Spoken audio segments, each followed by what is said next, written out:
Perfect. Perfect. So we hope today is. We hope this is a perfect day. I know not everything about every day can be perfect, but once in a while, every so often, I believe we can have perfect moments. One such perfect moment that I observed took place on July the 18th, 1976. On July the 18th, 1976, it was the second day of the Summer Olympics in Montreal, Canada. On this second day of the Olympic competition, they began what was the compulsory routines for the women's gymnastic competition at the Olympic Games. It featured a young 14-year-old Romanian girl named Nadia Comaneci, whose first exercise was the uneven parallel bars. If you're not familiar with the gymnastics apparatus of the uneven parallel bars, it's kind of a death-defying, courage-inspiring, amazing, tactically difficult, and requiring great courage and incredible core strength and grip strength and a fearlessness that, well, frankly, all of the gymnastic apparatus scare me to death. But the uneven parallel bars are absurd in their difficulty. The scoring system for the uneven parallel bars at that time in 1976 measured against perfection. You started with a score of 10, and then based on the precision, the execution, and the difficulty of each move, you would then deduct points from the perfect score of 10, and then you would come up with a total score. At that time, the world champion was a Soviet gymnast named Nellie Kim. They were anticipating that she would, in fact, win the all-around individual gold, and because the uneven parallel bars were her specialty, they fully expected that she would win gold individually in the uneven parallel bars.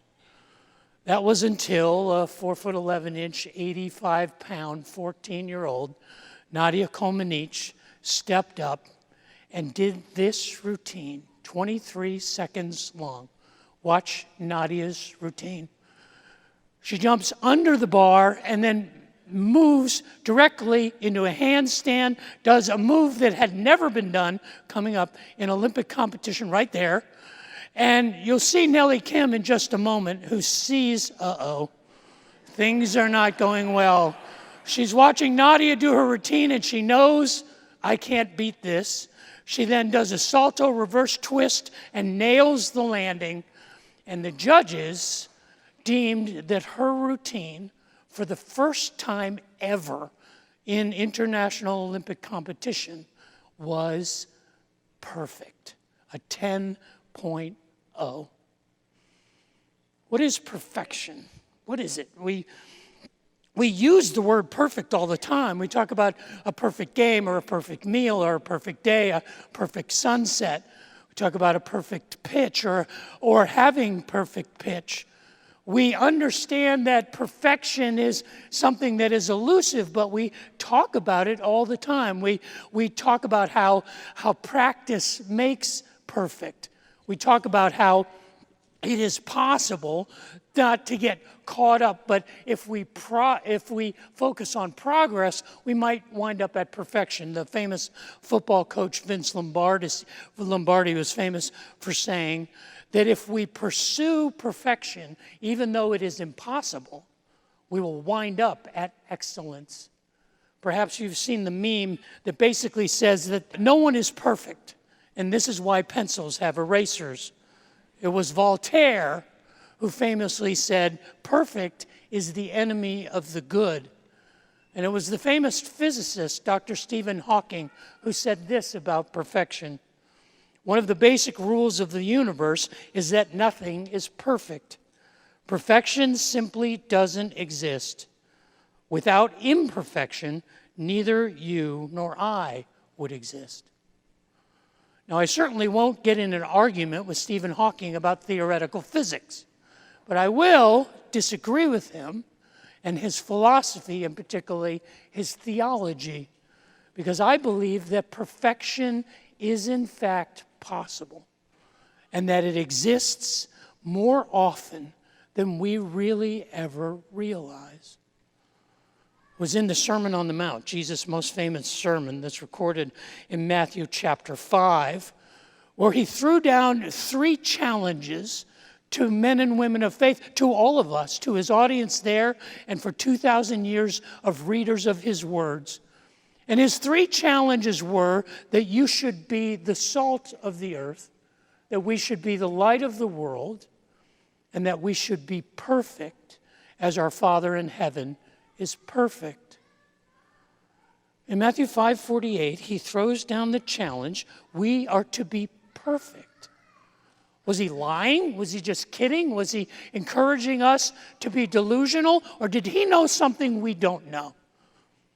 I believe he saw something we don't always see, and he knew something we often forget, that life is in fact filled with perfect moments. So how do we create these moments? How do we find these moments? I just want to take a few moments today to talk about not only how we find those perfect moments, but how we actually create them.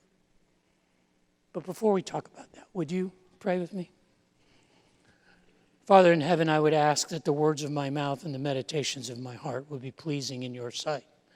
That you would use your word spoken by your servant and anointed by your Spirit to encourage us to find and to create perfection. I pray that for myself and for my family and for all of us here.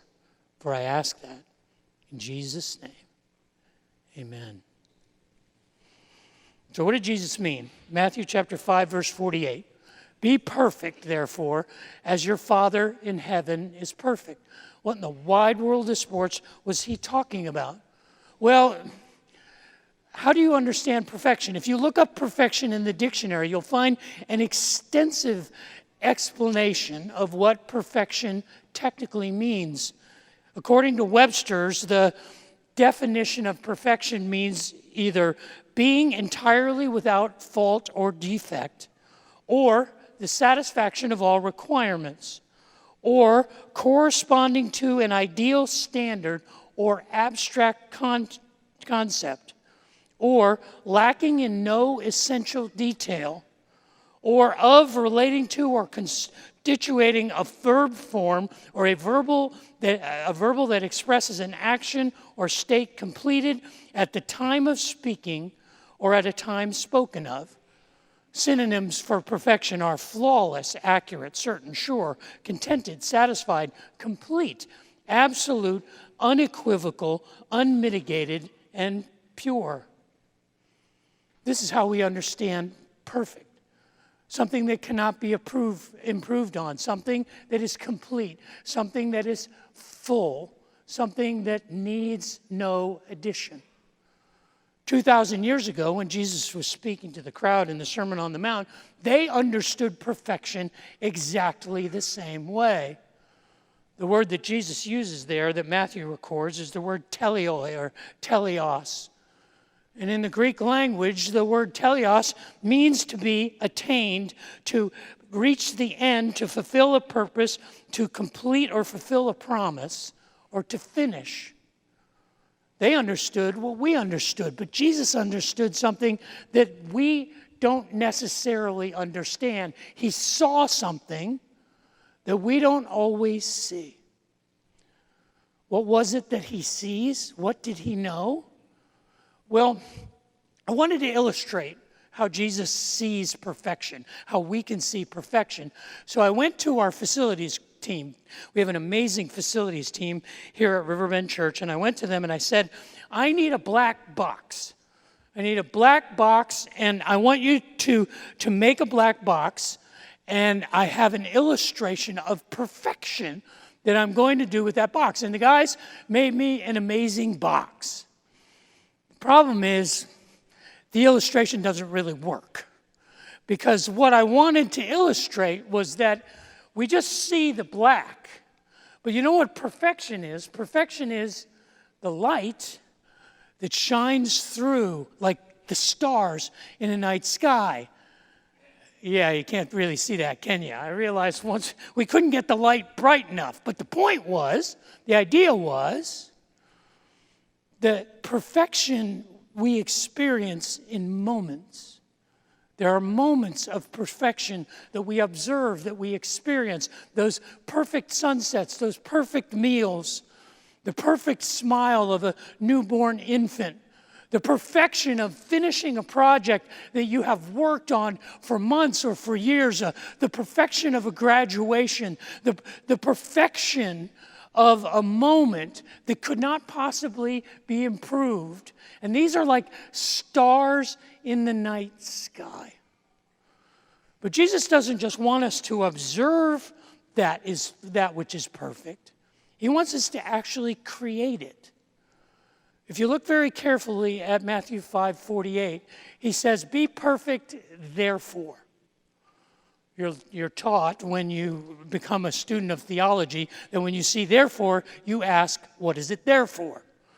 And the therefore is there that we might realize that what Jesus is telling us is this is how you create perfection. If you want to be perfect, do these things. And he gives us 4 examples of ways that we can create in our lives and in the lives of others perfect moments. Begins back in verse 43.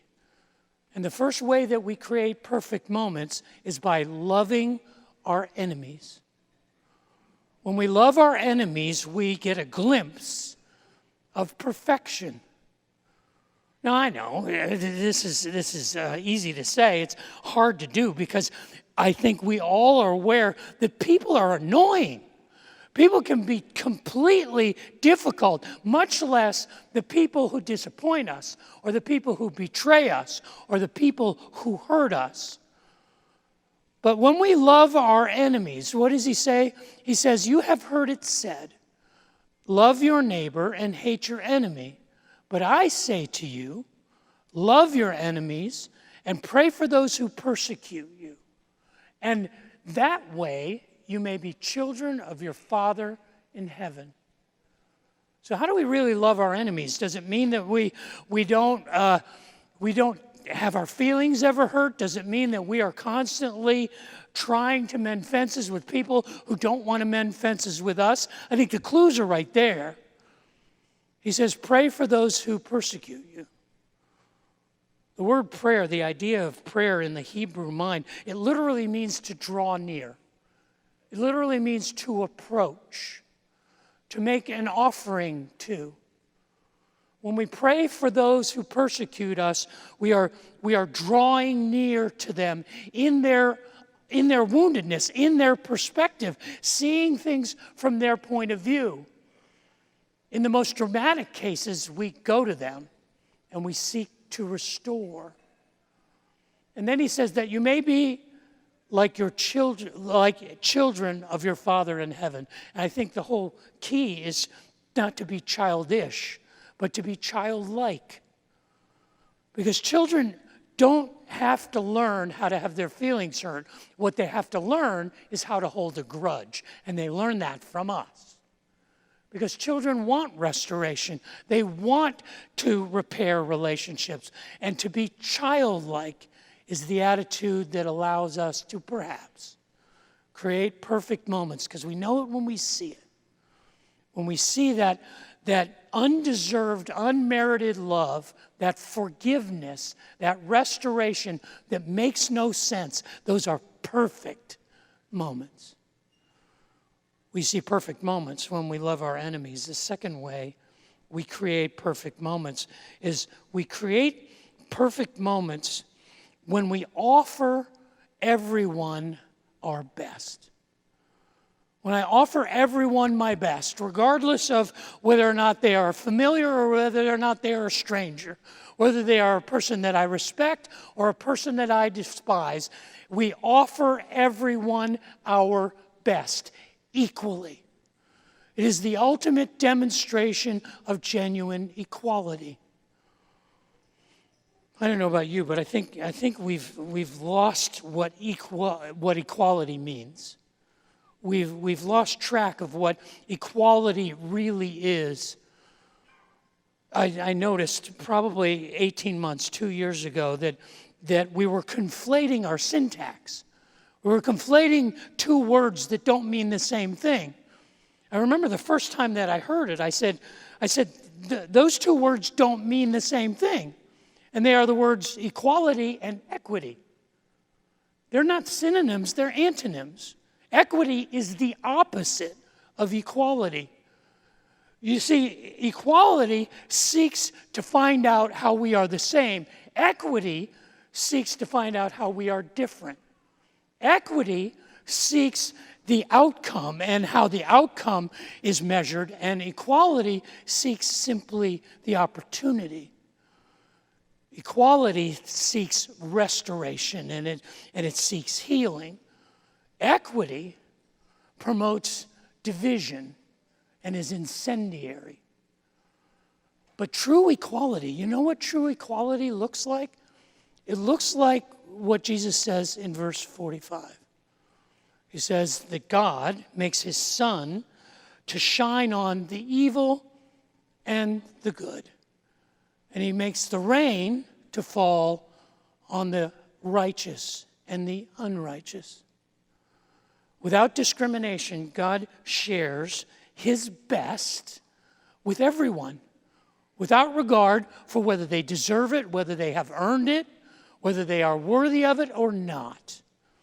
We create perfect moments when we give the best of ourselves to everyone we meet, equally, without reservation, without segregation, without prejudice. Not because everyone deserves the same, but because we always give others our best. This is equality. This is perfection. The third way that we create perfection with unconditional love. We create perfection with this shared grace, with this undeserved equal blessing of our best. And the third way that we create equality is when we are unconcerned with our own personal gain. To be unconcerned with our personal gain creates perfect moments. We know this. We know this because we know what a hero is, don't we? What is a hero? A hero is a person who puts themselves in harm's way to protect or to care for someone else, who selflessly, sacrificially gives themselves for another. We know that this is heroic because they're not concerned with the outcome. They're not concerned with the ROI. They're not concerned with what will happen to them. Those are perfect moments. How does Jesus describe it? He asks some rhetorical questions. He says, if you love only those who love you, what is your reward? The people already love you. And if you love them, what do you get back? And then he says, aren't even the tax collectors doing that? They're in it for what they can gain. They're in it for what they can have for themselves. You see, we live in a cause and effect universe. We live in a quid pro quo world. And we are preoccupied with, okay, if I do this, what will I get in return? It's like we're all in miniature versions of the Godfather movie. Maybe I do a favor for you today, and someday, who knows, you do a favor for me, and then you get out of town. You know what I'm saying? We have this sense that everything we do, we measure against what will it do for us. You know what a perfect moment is? A perfect moment is when we are unconcerned with our own personal reward, our own personal gain. We create perfect moments when we provide that selflessness, that self-sacrifice. We create opportunities for perfection. The fourth example that Jesus gives us is he says, we create perfection when we welcome and embrace the non-conforming. When we welcome and embrace the people who are different than us, when we welcome and embrace the misfits and the outcasts, when we welcome and embrace the people who are not like us, when we do that, when we go out of our way to include and to accept the people who are different than us, then we are creating an opportunity for perfection. Jesus says it like this. He says, if you greet those, if the only people you ever say hello to, if the only people in your network, if the only people you ever care about are your own people, what are you doing that's different than anyone else? Everybody does that. Don't even the completely unspiritual pagans do that. You see, they've stolen our major. In our culture, we have this notion that this is a good thing, that it's a good thing to accept others, to include others, to be inclusive, not to be segregated. We have this idea. The problem is we can't pull it off because it's not really inclusive and it's not really accepting. You know what is perfect? And I think what Jesus is getting at is he's saying you will find perfection when you welcome and embrace and include and accept those who are not like you, even if they never become like you. Because in our culture, we say, well, we'll accept you as long as you wind up agreeing with us, as long as you become one of us, as long as you begin to think like us, then we will include you. But once you don't agree with us and you're not like us, we put boundaries on our acceptance and on our inclusion. Perfection is inclusion and acceptance without the need for you to ever change. When we see moments like these, when we see unconditional love, when we see this grace that is distributed equally in every circumstance to every person, when we are able to understand what it means to be selfless and self-sacrificing, and when we welcome and embrace and include and accept those who are not like us, we are set up to create perfect moments. This is exactly what Jesus was talking about. Jesus was talking about that we are to be perfect as our Father in heaven is perfect. That's why he says, therefore, because you have the capacity, we have the capability, not just to notice the perfect, but to create the perfect. Literally, what he is saying, it's a future middle voice, and it has a reflexive tone. And he's saying, you yourselves will be perfect, even as your Father in heaven already is perfect. And they understood what he was saying. They understood that the word teleos, they understood the language of the day. You see, they understood that, and we know that because it's the word that Jesus used as he was dying on the cross. In John chapter 19, verse 30, one of the last things Jesus said before he died was, it is tetelestai. It is finished. Literally, it is perfect. See, Jesus throws the gauntlet down and he says, you can make a difference in the world that you live in. We can make a difference in the world we live in. We are called to be exceptional because we are called to be salt, and we are called to be light, and we are called to be perfect. Now, I tried to illustrate that with this project here that I had the guys make, and the irony of it does not escape me because I'm illustrating perfection with an imperfect illustration. But this wasn't exactly what I had in mind. I had in mind two other components of this illustration. What I wanted to do was I wanted to put a picture on this board.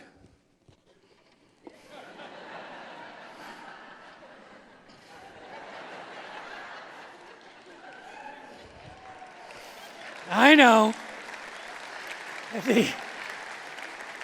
The irony is overwhelming. Imperfect illustration of perfection.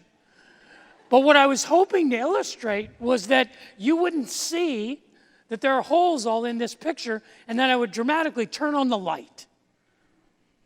And you would see that even an imperfect person like me is capable of creating perfect moments. And then Stephen Hawking got me to thinking, what is sort of the time-space continuum that this represents? I really thought of this. I had a conversation with Pastor Ty Taylor, and he said, you could illustrate that by taking this picture and holding it this way. You see how Jesus sees us? He doesn't just see us like this. He sees us like this. How long is our life compared to eternity? It's just a moment, just a single moment. In the scope of what is eternal, we are just here for but a moment. But every once in a while, our lives intersect with perfection. And what Jesus sees is the infinite and the eternal that moves through, that appears to us to just be a moment. But he knows that we are connecting with the infinite, connecting with the divine. Not just one single perfect moment, but countless perfect moments. Perfect sunsets, perfect days, perfect meals, perfect friends, perfect moments. An imperfect illustration, to be sure. But hopefully you get the idea that we are capable of being perfect. We are capable of being perfect like our Father in heaven is perfect. It was in 1932 that the International Olympic Committee contracted with the Swiss watch company Omega to become the official timekeeper and scoreboard producer for all of the Olympic Games. Omega is still the official timekeeper and scorekeeper of the Olympic Games to this day. If you notice the scoreboards at the Olympics, they will all have the Omega logo. Well, it was in 1975 that a vice president who was in charge of Olympic timekeeping for Omega Watch Company had a meeting with the International Olympic Committee, and he told them that Omega wanted to create new scoreboards, electronic scoreboards, to use in the Olympics in Montreal the next year. And they said they wanted to create a four-sided light-up scoreboard for the gymnastics competition, and they had one question for the International Olympics Committee. Should there be 3 digits in the score, or should there be 4? And the Olympic Committee got back to David Baumgar and told him, we only need 3, because no one has ever been perfect before. And so the scoreboards in the arena in Montreal were only able to display 3 digits. So as 18,000 people watched Nadia Comaneci complete her first exercise on the uneven bars, and they stood because they knew they had seen something miraculous, and they were applauding, the crowd went almost silent as the score appeared on the scoreboard because they couldn't show a 10.0. Her score appeared as 1.0. The entire crowd was perplexed until they realized the mistake that Omega Watches had caused, and that she was, in fact, the first perfect gymnast. In fact, she will be the last perfect gymnast because in the years since then, the Olympic Committee has changed the rules. 14-year-olds can no longer compete in the Olympics, and they've changed the scoring system for gymnastics. You can no longer get a perfect 10. You no longer score based on your flaws. You score based on the difficulty of your routine and the precision which you execute it. And so the total score is virtually unlimited. You know, I hate to disagree with Stephen Hawking, and I hate to suggest that he may in fact be wrong, but I think perfection does exist. And I believe it not only exists where we can observe it and experience, it exists in a way that we can actually create it. So I would invite you today, on this day, to create some perfect moments. Are you okay with that? Perfect.